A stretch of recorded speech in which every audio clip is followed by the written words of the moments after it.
Good evening. I hope you have a wonderful day today and ready for 15 minutes or half an hour just to get together and practice on something that you want to practice for yourself or improve or change. And today, like yesterday, I am talking about, just introduce a little bit about this channel and this challenge. And today I'm going to talk about how to get ready for this and make a smooth transitioning for you to practice it, because 15 minutes is not long, it's not much, even though a half an hour, and you don't want to like every day just sit down and start doing this and start to thinking, oh, I have to get this, I have to do this, and then but your kid's gonna come in and interfere you, and so it may be very discouraged that you have so many interruptions or not ready for this, and it's gonna be distract and get you to a different directions, and maybe you just don't want to do it. And sometimes our mind it just doing our mind it just like I might just have so much thinking and always prepare us for something better, or to make sure that you are ready for it, and it's always tell you the story that you're not good enough, or you're not ready enough, or you have to have this, you have to have that, so your mind or idea or interaction from the outside to give you an idea that you need everything to be ready. And to be honest, it's not that much. If you follow this couple steps and get it ready for it, and that's it, you don't need to repair too much, especially like the right shoes or the right clothes or the right makeup, or it had to be the right location. It doesn't have to be that way. I'm not talking about getting ready to be ready. I'm just talking about that set up the environment that for you to help you to be successful. So the first thing is that step number one is make a decisions that what you want to do, what you want to change, what you want to learn, what you want to improve on, what you want to work on, and like you have to make that decisions that make it straightforward, that you really want it, and just make a decision. Okay, I'm gonna lose weight, I'm gonna lose, just don't say I'm gonna lose weight, be more detailed, be more specific. Just say, like, instead of say I want to lose weight, say I want to lose 10 pounds in 5 months, or 1 pound per month for the next 12 months, or I want to lose 30 pounds in 30 days. It doesn't matter what you want to do, but be more specific, be more details that give you have a specific pictures, and the overall the the wide pictures is too vague. It's hard to get there. You have to have specific. The smaller the goal, the better it's gonna be. The smaller the goal is, the easier to achieve. And especially when you try to create a new habit or try to give up on a bad habit, start on small and do one at a time. That easier than just jump in and do the big thing. For example, 30 pounds, lose 30 pounds in 30 days is way too much. If you've never done it before, it's going to be very challenging. You may be able to lose the 30 pounds in 30 days, but you're going to gain that back faster than you think. So what we do here is that we start out small and make the pictures is more as clear as possible. For example, for me, sit down doing this is that I say I'm gonna do the challenge 365 days this year, every day at 8 p.m. and I choose the time. And the reason why I want to do this is because I want to my son, I have been coaching my son for the piano for more than a year and a half, well, years and a half now. And his skill going so fast. He is way out of my reach right now. Like sometimes he practicing, I still not able to follow if he do the right note or wrong note. So I want to keep up with him. But throughout the day, I I don't have the time, I don't have the right visions, or I don't have the I don't make it priority for me to sit down and practice. And sometimes I say I don't have the clear pictures. So there's a day I'm sit down and I say I'm doing 30 minutes, I'm doing an hour, and I'm doing, like, and it's just way too long. And sometimes it's too much time that take it away from our homeschooling time. And I was like, I don't have enough time. And my son has so much going on in his schedule that I have to be there and I have to support him, that I feel like it fill up my day so fast that I don't have time. So sometimes I just skip doing my piano to practice piano. And that's not good for me. So I figured this out. I say I have to have a specific goal. I don't need to do much, 15 minutes a day. And maybe that's all I'm going to commit to.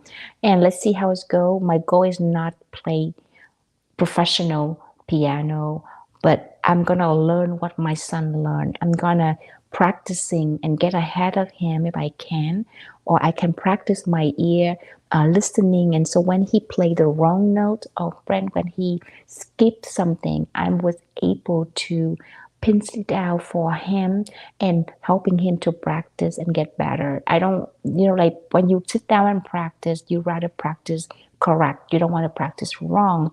So I want to create the right habit for him. But in order for me to do that, I have to know what to do instead of just let him practice whatever it is. So that's what it is. And then I decide to do this in 15 minutes every day for the next until at the end of this year. And that's what I just start from the beginning of the year until the end of this year. And that's how I do it. So I have the pictures, I have the goal, I have what I want, and that's what it is. That is step number one. Step number two, after you make a decision of what you want, you have this detailed goal of what you want to do. You put that on your timer. You put that on your calendar, just like a doctor appointment. Make it priority. Make it that you cannot miss it, just like you cannot miss the doctor appointment. And when you do that, you make it priority, that you put it on your calendar, which means you set up the time to do that. You cannot skip it. Even because it's right there for you, you cannot say, I don't remember, I forget. And make sure turn on your reminders, so that I put it on my phone. I don't know what calendar do you use, but to me, I to put on my phone, because every day I look at my phone, my phone calendar throughout the day, what I'm gonna do, and then there's an important thing that don't happen most every day. What I do is I set the alarm for me, so it's a reminder an hour before, and then a half an hour before that. So that way I cannot miss it. And when that alarm go off, don't ignore it. Take it as the priority. Take it as important. Make it serious. Like, I have to take that phone call. I have to show up for that business meeting. I have to show up for that doctor appointment, and treat this little 15 minutes at the way as you treat the other important meetings appointment. And that's another thing you need to do. And please don't ignore it, because if you ignore it once, your mind gonna tell you, like, you skip it, you ignore it, and then you're gonna do it again. You're repeating it. So make sure that don't skipping or don't ignore your reminder. And then the step number 3 is that make sure you rather all informations, get it ready for you. For example, if you want to read a book, choose the book that you like to read. Let it sit, put it in the basket next to sofa, or like for me, I want to practice piano, and I know what I'm gonna practice on that day. So I have all the book, ready. It's messy here, but I I know what I want to do, and it's just right there. I just wrap it. I don't have to go and look around. And because I want to have to do the YouTube challenge for myself, I have to do live stream like this. So what I do is I set up my camera. I set up, I have my camera here ready for me. I have my iPhone holder for me. I have everything in this room ready for me. That it saves me time when I come in. I just turn it on the button and that's it, because setting up it takes more time, and sometimes I'm late because I know that on Tuesday I have to take my son to the martial art class, and by the time we come back it's just right on 7:30, and by the time I put them down, shower, put them down, it's 8 o'clock already, and I don't have time to run around looking for things. So what I do is I set everything up and get ready. Like it's right there. I cannot say, "Oh, I'm not ready." I cannot give myself an excuse that I cannot do it. I have to the environment is ready for me to be successful, to show up for myself. I cannot use that as an excuse and say I cannot do it. And I'm not being frustrated because I have to run around setting things up and getting ready, and it takes 15 minutes. It is very discouraging. So what I do, and I set up the environment ready for myself. For example, for my daughter and for my son, we do homeschooling. I don't have the specific dedicated room for homeschool. I use the whole house for it, and different room have a different purpose. So, for example, this room we do music and independent study. My son like quiet moment, and when he do independent study, he bring his stuff over here and he do it on his own. So when he come into this room, he know that he had to turn on for music or to turn on for his focus and do his independent and learn on his own. And he had to have the self-discipline. And so different room I set up different way so that when you come in, it just your brain and your mind to sync to it and to turn it on for that one thing to focus on, and make it much easier that way and less distraction at that way. For my daughter, for reading the same way, I have all the reading stuff in one space, especially for the book for reading from the library. We put everything in one library box. I call it library box, and we throw every single book we get in there. And then when I ask her to say, okay, now it's time for you to do your reading time. Get your library book, and she know exactly where to go, and she just pull it out and she sit down and she read. Make it easy and simple and direct. That is when you heard about it, you know where it is, you go straight forward to it, your mind primed to that, and that's it. You cannot have the skills say I cannot do it. My daughter will like, I don't know where my book is, I don't know what I'm gonna read. I say whatever the book in that box you want to read, you go sit down and read it. So no argument, no excuses, and just go. And sometimes it's I already read them all. I say reread them, because every time we read the book 3 times. So she had to read, she had no excuse. I say, do you read that 3 times? She say no. Okay, we read one more time. So that's what we do. We have the routine, we have the setup, we have the environment, we have the process of how to do things is much easier and faster that way. And my daughter to learn how to read really fast because of me being consistent, setting up the environment for success for her. That is the step number 3. Step number 4 is that show up for yourself. Show up for yourself, right? If you sometimes doing it alone, it's very lonely, and sometimes you just feel like you don't have to because no one knows. And it's sometimes to be, if you can, okay, let me say it this way, it's easier to have someone to be accountable for you, but over time you want to learn how to be accountable for yourself. So if you cannot show up for yourself because this is your first time doing the challenge and you need some encouragement, you can join any time of challenge. There are so many challenges now on Facebook and on Instagram, even those on YouTube, especially all the different cell transformations guru, or they have so many different challenges now that for free for you to join them, and it's everywhere. If you just go to Google and search challenge, it's everywhere. But if you don't have one, you just join me at this live stream right here. Just set at 8 p.m.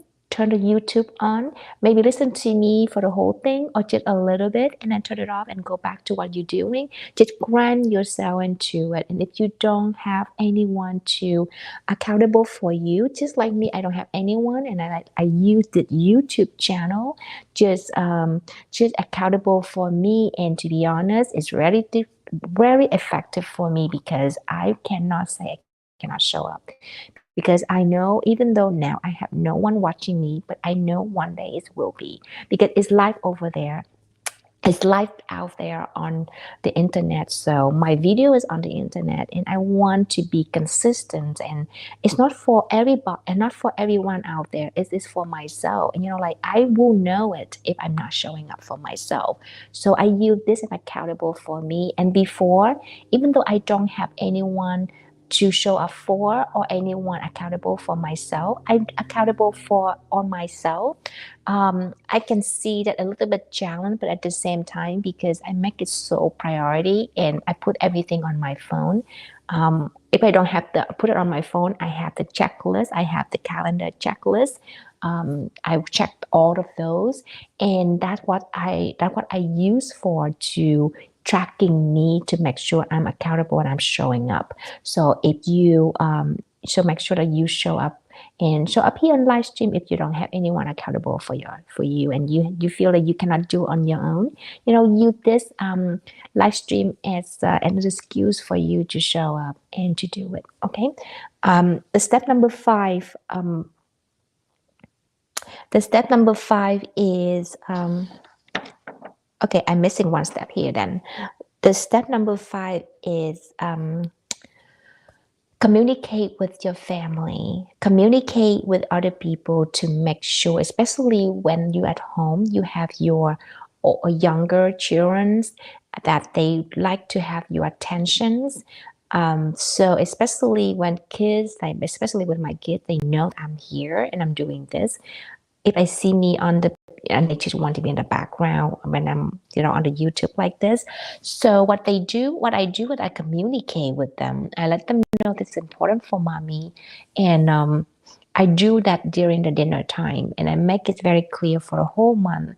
And up until now, they get used to the schedule, and they know how important this is for me, because I make it priority. I say, okay, it's my time now. It's time for me to do my things. And they know that my voice and from my action, I'm showing up every day. They take it very seriously and they respect that. Here and there, they may show up on, when I'm a couple days ago, I think they show up on one of the videos, and which is okay. They are kids, they still doing that, right? But at the same time, they are learning how to be respectful, how to understand that, because when I communicate with them, I'm very direct, I'm very serious, and I make this is like important to me. So everybody in the family respect this time for myself. It's especially with my husband, he is very supportive, and he knows that every day at 8 p.m. is my time, and so he take over with the kids. I'm very grateful for that. So communicate with your family is very important. Not only let them know I'm supporting you, but at the same time to let them know that you need that only 15 minutes for yourself, and it's important to do that. So communication is cannot miss either. And step number 5 is turn off your distraction, turn off your phone.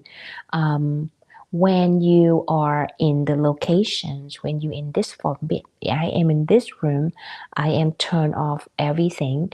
I cannot turn off my phone because I'm using this for it, so I'm not gonna turn that off. But if you do, turn off, like make sure like no disturb. I turn on the no disturb so that nothing go through. Sometimes I forgot, but it's okay. So make sure that you turn off your phone and turn off all distractions, because 15 minutes is very fast, passing by super fast if you really focus on something. So make sure that you turn off your phone, turn off all distractions, and that stay focused for yourself for the last 15 minutes. And step number 6 and step number 7 is stay focused for the next 15 minutes. That's another thing, which means you not only turn off your phone distraction, like outside distraction, but you also turn off the inside distraction, your mind, your brain thinking, wandering around. Just meditate for 1 minute and just tune in and focus. Say, I'm gonna do this for next 15 minutes, and that's I'm gonna do, and that's it. So you just want to make sure you stay focused, not don't let your mind wander around, especially the ADHD or any special brain activity that you have, especially with my son or my husband. Even though myself, I think we all do have that, especially when I read some book and I have easy to be distracted with wandering around, and I said, oh my god, I'm start to like staring the book, but I'm thinking of something else. Like turn that off, try to turn that off, because this 15 minutes is not only just practicing on something else, but also focus on one thing at a time and tune in and just stay focused. And that is a very powerful practice, and I think a lot of us would be benefit from this. That's to stay focused for 15 minutes a day, and consistently to do that throughout a year. It will be a lot of practice, and you will see a lot of improvement as well too. Okay, so that's it. Those are the steps to get it ready. To set up the environment or anything that to help you to be successful for the next 300 days. All right, for now, I'm gonna go and turn on the 15 minutes timer, and we will talk back in 15 minutes.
All right, 15 minutes is over. I hope you have a wonderful practice, and hopefully tomorrow I will see you again at the 8 p.m. Eastern Time. So this what I'm gonna do is every day 8 p.m. Eastern Time. So I hope to see you tomorrow. Have a wonderful night.